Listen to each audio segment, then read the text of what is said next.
minutos para después sí poner un tiempo donde vamos a poder compartir cada uno lo que el Señor puso en su corazón con respecto a los ministerios que se van a encarar este año. Vamos a abrir nuestras Biblias en 1 Corintios capítulo 3.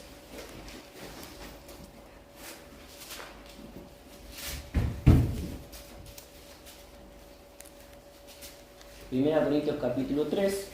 Este pasaje está titulado como colaboradores de Dios. Y qué linda es la palabra colaborador, ¿no?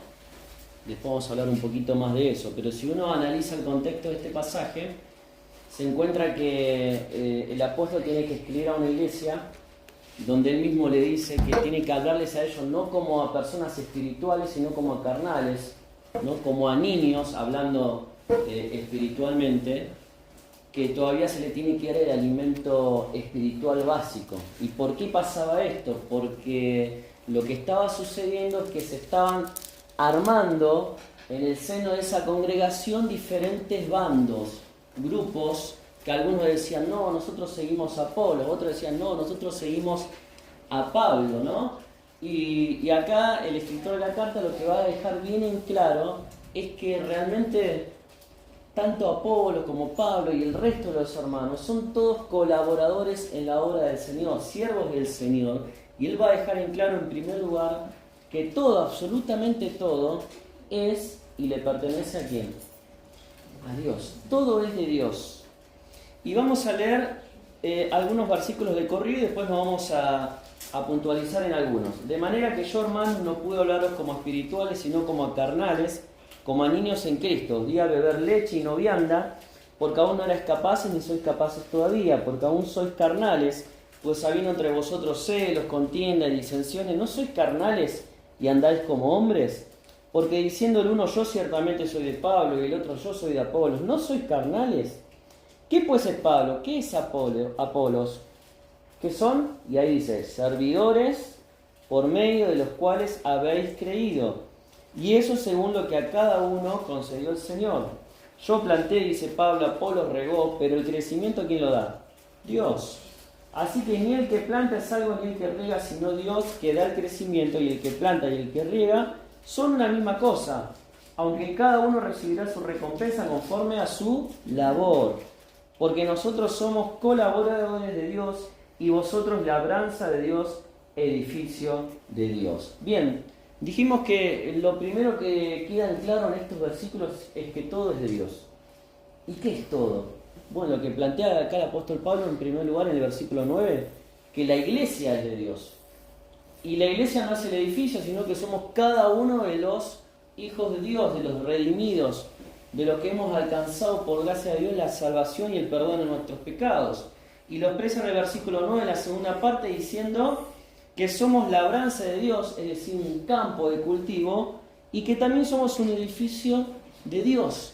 Y si uno lee en el versículo 16, agrega también acerca de la iglesia que sois templo, y vuelve a decir, de Dios. Cada vez que aparece una comparación para hablar de la iglesia, ya sea una labranza, un edificio o un templo, siempre agrega al lado las palabras de Dios. De Dios. Y esto es importante, ¿no? Porque nosotros que somos la iglesia le pertenecemos a Él. Somos de Dios. Y Pablo quiere dejar bien en claro esto, porque los hermanos decían, yo soy de Apolos, yo soy de Pablo, vamos detrás de este, vamos detrás de este.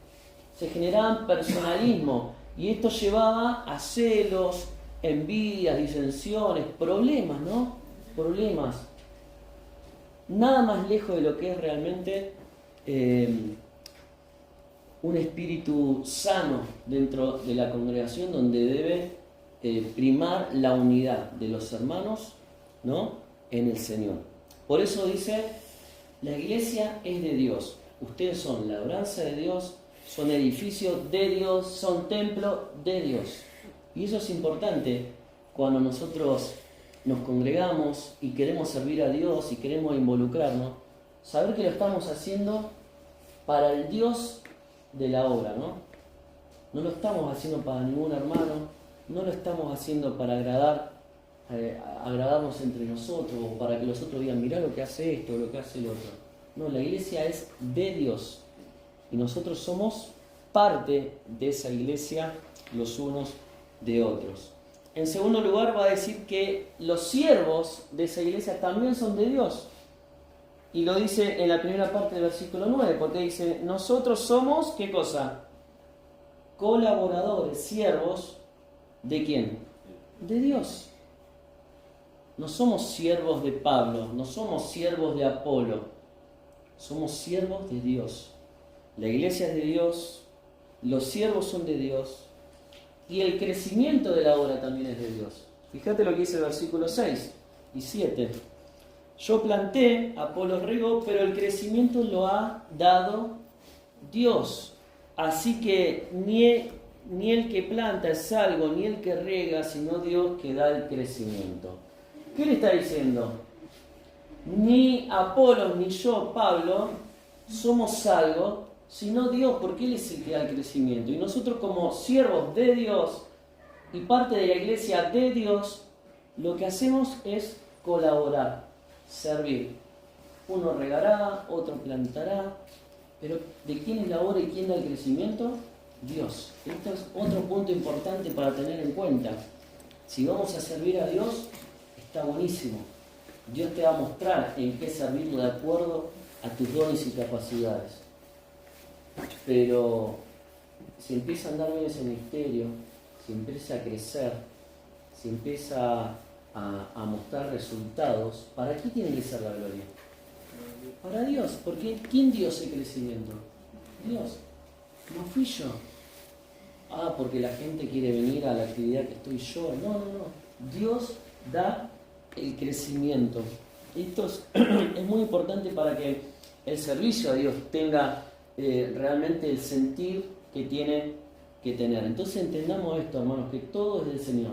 La iglesia que somos nosotros es de Dios. Labranza de Dios, edificio de Dios, templo de Dios, decía el versículo 6. Tenemos que entender también que los siervos son de Dios. Pablo decía, nosotros somos colaboradores de Dios. Y después también el crecimiento lo da Dios. Y qué lindo, ¿no? Cuando hay crecimiento, cuando hay fruto de almas que reconocen su pecaminosidad delante de Dios, su necesidad de Dios, le aceptan a Él, reciben a Cristo y la iglesia crece y el ministerio crece. Y reconocer para gloria de Dios que ese crecimiento lo da Él. En cuarto lugar, la recompensa también la da Dios. Versículo 8. El que planta y el que riega son una misma cosa, aunque cada uno recibirá su recompensa conforme a su labor. ¿Y de parte de quién recibiremos esa recompensa? De Dios. ¿Y conforme a qué? Al labor, al servicio, al trabajo que vos hayas hecho para el Señor. Nada pasa inadvertido para los ojos del Señor. Él conoce nuestro corazón, nuestra vida, nuestro anhelo de servirle. Y también conoce nuestras limitaciones, todo lo que a veces nos quiere trabar o ser de un impedimento para que podamos realmente servirle a Él. Los tiempos, el trabajo, la familia, los recursos, el ánimo, lo que sea que esté impidiendo que vos cumplas con ese ministerio al que el Señor te está llamando. Tenés que saber que nada pasa inadvertido para el Señor, pero que si realmente te pones en las manos de Él, va a haber una recompensa por eso que de corazón hiciste para Él.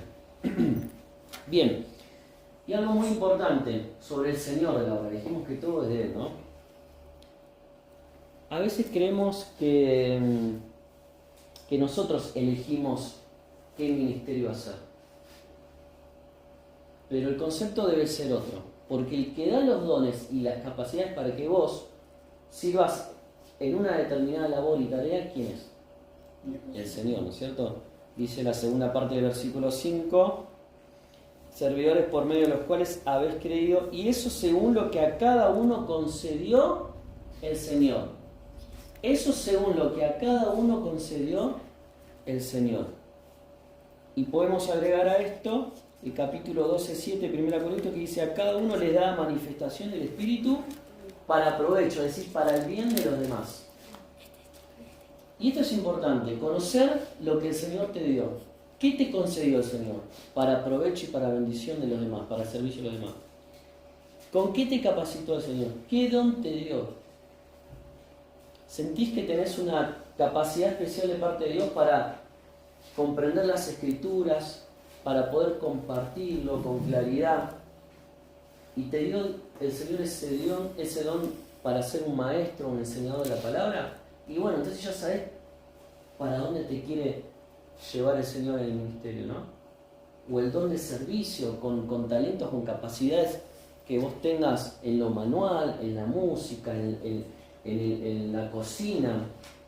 No sé lo que el Señor haya puesto en tu vida desde el momento que te recibiste a Él. Es un don, una capacidad espiritual que tienen los hijos de Dios para servirle en el ministerio, en la obra de Él. Pero es importante entender esto, ¿no? No, yo quiero tocar la guitarra. Vamos a decir eso, quiero tocar la guitarra. Pero resulta que estoy 5 años, clan, clan, clan, no me sale. ¿Y el Señor me querrá para eso? Y no, ¿no?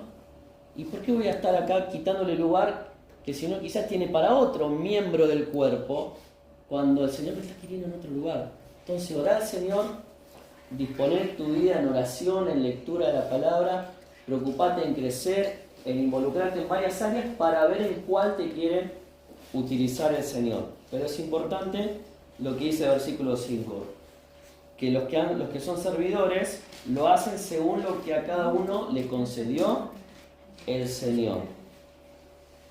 Y así como el Señor te provee de esa tarea, de ese ministerio, como dijimos antes, también provee el crecimiento, ¿no? Y también dice el versículo 7, que los siervos que trabajan en la obra son una misma cosa. Dice, el que planta y el que riega son una misma cosa. Dice, ¿qué significa son una misma cosa? ¿Que somos todos iguales? No, iguales no somos. Pero esto lo que está haciendo referencia es que no hay un hermano por encima del otro, ¿no? En importancia o en relevancia porque uno tiene determinado rol o don o tarea o ministerio. Para Dios, ante los ojos de Dios, somos todos iguales, más allá de la función que cumplas dentro del cuerpo que es la iglesia. Por eso dice el versículo 8, el que planta y el que riega son una misma cosa. Lo que no va a ser igual va a ser la recompensa. Por eso dice, aunque cada uno recibirá su recompensa conforme a su labor. Todos somos iguales para el Señor, pero la recompensa vendrá de acuerdo a tu fidelidad y cómo administraste ese don y ese servicio para el Señor, ¿no? Y otro punto hermoso es que el Señor nos honra a nosotros porque nos permite colaborar con Él. Y acá está el concepto del colaborador. A veces vemos el servicio como una carga, ¿no? Ahí viene Mario, a ver qué me va a pedir que haga, ¿no? Ahí viene César y me escapo. Y decimos, ¿qué tengo que hacer ahora? No. Y es totalmente contrario el concepto. El Señor nos está honrando a nosotros, permitiendo colaborar con Él. Versículo 9 leíamos, ¿no? Que nosotros somos colaboradores de Dios. Y colaborador, en este caso, sería alguien que trabaja a las órdenes de otro, ¿no? Se nos confía una responsabilidad. Y nosotros trabajamos bajo las órdenes del Señor de la obra, que nos ha asignado una tarea. Vos sabés que el Señor te honra de tal manera que ni siquiera a los ángeles Él les encomendó la obra en la iglesia, ¿no es cierto? Somos nosotros, con nuestras debilidades, con nuestras fallas. Sin embargo, Dios ha tenido confianza en vos y en mí para encomendarnos esta gran tarea de servirle a Él. Y qué importante entender entonces, en base a todo esto que vimos, ¿no? Y la preponderancia que tiene el Señor en su iglesia y en la obra y en el ministerio, saber que todo lo que hacemos tiene que ser para la gloria de Colosenses 3, 17 y 23. Todo lo que hagáis o todo lo que hacéis, sea de palabra o de hecho, hacerlo todo en el nombre del Señor Jesús, y todo lo que hagáis, hacerlo de corazón, como para el Señor y no para los hombres. Si lo vas a hacer por obligación, a regañadiente o quejándote, no lo hagas. Porque el Señor te pide que hagas las cosas para Él de corazón. De corazón. ¿Viste que cuando le pedís a tu hijo, ¿me ayudas a levantar la mesa? Siempre lo hacen de corazón ellos. ¿Es cierto? ¿O no? Ah, no. Sí. La tarea la hacen con una gana. Pero no le vamos a echar todo el peso de la culpa a ellos, porque ¿acaso nosotros los grandulones no hacemos lo mismo muchas veces? Cuando el Señor nos está pidiendo algo, hagámoslo de corazón para Él, para darle la gloria a Él. Pero no solamente lo hacemos para gloria de Él, sino que nuestro servicio es también para los hermanos. Es para los hermanos. 2 Corintios 4:5 dice, no nos predicamos a nosotros mismos, sino a Jesucristo como Señor y a nosotros como vuestros siervos por amor de Jesús. ¿Sí? No nos predicamos a nosotros mismos, dice, sino a Jesucristo como Señor y a nosotros como vuestros siervos por amor de Jesucristo. Hebreos 6:10 dice, Dios no es injusto para olvidar vuestra obra y el trabajo de amor que habéis mostrado hacia su nombre, habiendo servido a quién? A los santos y sirviéndoles aún más. Servimos a Dios por sobre todas las cosas y le damos la gloria a Él, lo hacemos de corazón. Pero también servimos a nuestros hermanos. ¿Sí? Y como dice acá, es un trabajo de amor. Un trabajo de amor para mis hermanos. ¿Sí? Si mi responsabilidad, no sé, es tener impecable lugar para recibir a mis hermanos con un lugar limpio y no lo hago, le estoy fallando también a mis hermanos, además del Señor. Por poner un ejemplo. Si la reunión empieza a las 7:30 y caigo 8:10, puede ser una vez que hayamos tenido alguna dificultad. Pero si no, estoy también, ¿no? Entorpeciendo el buen orden, ¿no? Y estoy también yendo en contra de mis hermanos y del Señor. Y para terminar, ahí volviendo a 1 Corintios 3, hay una advertencia también que el Señor hace, ¿no? A su iglesia. Cuando dice en el versículo 16, ¿no sabéis que sois templo de Dios y que el Espíritu de Dios mora en vosotros? Esa palabra templo es la palabra naos, y no tiene que ver con la parte externa o la fachada del templo, sino tiene que ver con la parte de intimidad interior donde estaba el santuario, la presencia de Dios. ¿Sí? Y la advertencia está en el versículo 17, porque dice, si alguno destruyere el templo de Dios, Dios le destruirá a él, porque el templo de Dios, el cual sois vosotros, santo es. Y este pasaje hace referencia a un requisito muy importante que deberíamos cumplir nosotros para servir al Señor, que tiene que ver con la santidad de nuestras vidas. Si queremos servir al Señor, tenemos que estar en condiciones. Y el Señor nos está dando una advertencia acá, ¿no? Tenemos que cuidar nuestras vidas porque es el templo del santuario de la presencia de Dios. Y muchas veces, lamentablemente lo digo, ¿no? Conviven en nuestras vidas ese deseo quizás genuino de servir al Señor, pero también cosas que deberíamos dejar, ¿no? Pecados, quizás no manifiestos, pero que el Señor conoce, y vos también. Y que es importante estar bien con el Señor en condiciones, para que también tengamos nosotros esa libertad, ese gozo de servir al Señor con la santidad que requiere la causa del Señor. Y el Señor mismo que dice, yo soy santo. Entonces, ¿tenés ganas de servir al Señor? Entendé en primer lugar que todo es del Señor.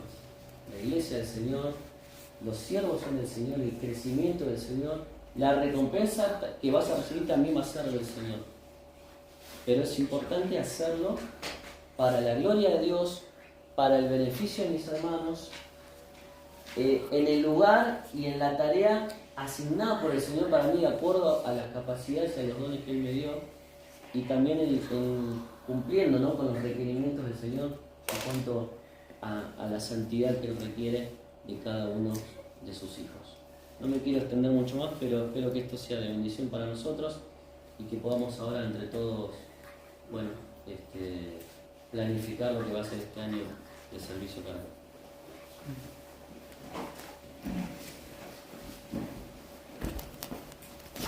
Bien, ¿qué les parece si hacemos un medio círculo?